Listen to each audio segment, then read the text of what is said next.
Well, there's an interesting development here now that the amount for the IMF has moved from $430 billion up to $456 billion, and it's been done in part by 10% of the 430 contribution, and that is 43 billion by China, a couple billion by South Africa and other BRICS and emerging market economies. So the question that gets posed is this a good thing or a bad thing for the world economy, for the West, for the developing countries?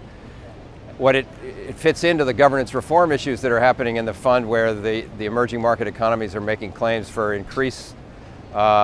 shares in voting shares and decreased European shares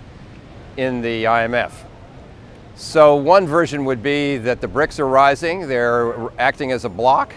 they're throwing in resources so they can increase their bid for increased power within the International Monetary Fund, and that they essentially are in stealth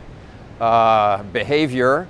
trying to advance their strategic interests. Another way to look at it is that this is a necessary and desirable adjustment in the global system, and that these large economies that are only going to get larger in the future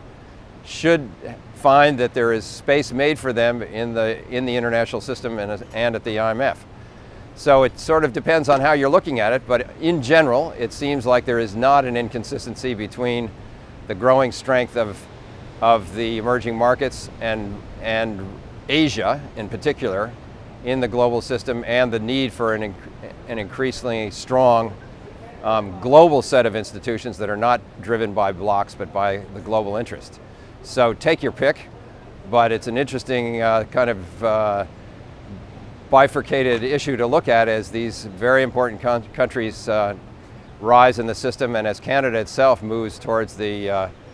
Trans-Pacific Partnership in Trade, which itself is obviously a move towards Asia and towards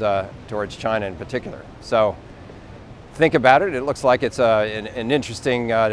development that's happening here in Los Cabos.